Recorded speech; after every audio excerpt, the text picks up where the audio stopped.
Hey guys, Adam here with AmericanTrucks.com, and today we're taking a closer look at and installing the SEC10 Throttle Response Controller, available for all 2007 to 2018 Silverado and Sierra 1500s. You should be checking this out if you're looking to pick up a device that is pretty affordable and it really changes your driving experience with a number of different modes to control how responsive your vehicle is. With this particular device, you're pretty much unplugging your throttle pedal harness, replacing it with this device. And what it's going to do is help to reduce, or even in some modes, completely eliminate the delay between the time you hit the gas pedal and the time your throttle body opens up and your vehicle gets going off the line. This delay is called the drive-by-wire delay, which really comes into effect when you're changing lanes, when you're merging, or when you're trying to get off the line at a red light. And it can really slow down the vehicle, make it feel a lot more sluggish, especially if you have a lift kit and larger wheels and tires, which, let's be honest, a lot of Silverado and Sierra owners tend to have. Now, what I like about this device is it's only got 6 modes, which makes it very straightforward, very to the point, and very easy to use. There are some options out there with 6 modes, but 10 different modes inside of each mode, which can really get confusing and hard to use.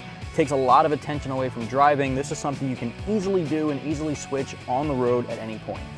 As you can see, what I have in my hand here is the control button, but there is a larger module which we mount down underneath of the dashboard so it's out of the way and inconspicuous. This red button here with a lightning bolt, it can be very inconspicuously hidden. We've got this mounted right next to our steering column under our gauges, so it's a little more out of the way. You don't see it from all angles of the car.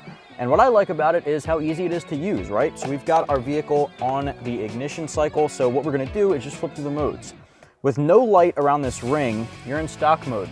Hit it once and it lights up green. Green indicates sport mode. Sport mode's going to increase that drivability, make it a little bit more fun on the road, but also keeping its street drivability. So you can drive this in traffic, to and from work. It's just going to change that throttle response a little bit to make it a little bit more enjoyable. Hit it one more time, it's a little bit more orange. This mode is performance. It takes sport mode up 1 notch, but still keeps that drivability. This is great for the guys doing their day-to-day commutes but want a little bit more performance. Hit it one more time and it turns bright red. Red is track mode. Track mode is going to be the option that completely eliminates that delay, the drive-by-wire delay. This is meant for off-road use. You're going to the track, testing out your Silverado's quarter mile. This is the mode that you want to be on.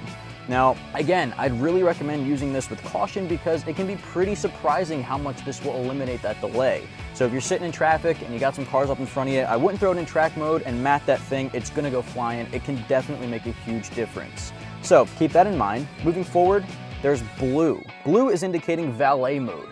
What valet mode is going to do is really the complete opposite of the previous 3 modes. It's actually going to dumb down that throttle response. So if you're pulling into a parking lot and you're actually handing your keys to the valet, the theory behind this is you'd put it in valet mode so that when they start your vehicle and get going, they only have access to a certain amount of throttle response, really keeping it to parking lot speeds. One more mode we have for you is a little bit more of a turquoise color. This is indicating eco mode. If you're trying to be a little more eco-friendly, you're taking long road trips on the highway, throw this in eco mode, and it's a good blend between fuel economy and throttle response. So it gives you that sporty feel, but also keeps that fuel economy in mind, so save some MPGs there. Now, with this mode, it's also going to dumb it down just a little bit, but you know, if you're taking those long road trips, you might want to keep that in mind.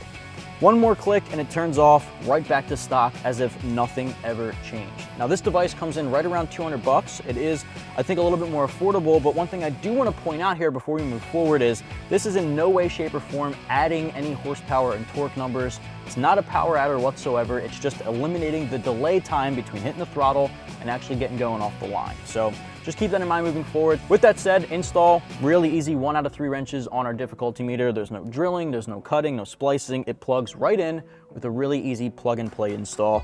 Takes about 15 minutes, very simple, no hand tools required. So let's get to it. We're gonna kick things off here by unplugging our throttle pedal controller harness. We're gonna plug that into our new SEC10 harness.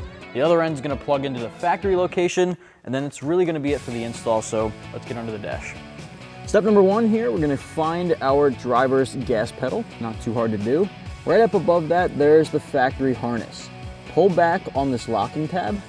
We're gonna pinch and disconnect that harness. Now we're gonna take the SEC10 harness, and there's 2 right next to each other. Find the one that'll connect to that factory harness we just unplugged. Snap those together, lock that pin down. The other side is going to plug right into the factory location that we just unplugged it from. Once you hear the click, that's really all you have to do. Now this module here has 3 open holes. If you'd like, you can screw this in and secure it up or to the side, wherever you see fit.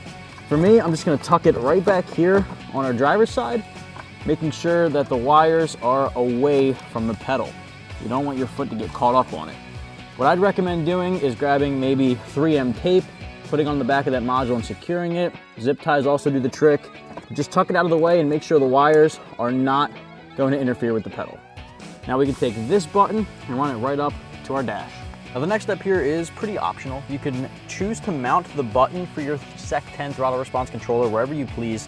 I actually fed it right up underneath of our steering column. You just stick your hand under there, feed the wire up through right underneath your steering wheel, and I'm gonna mount it right underneath of our shifter stalk. Now this I find to be a little bit more inconspicuous.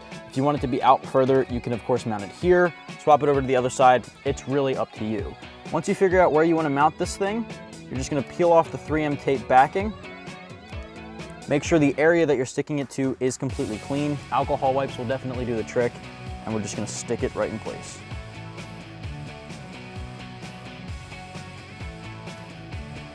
Well guys, that's gonna wrap up my review and install for the SEC10 Throttle Response Controller. If you wanna pick your SEC10 up, you can do so right here at AmericanTrucks.com.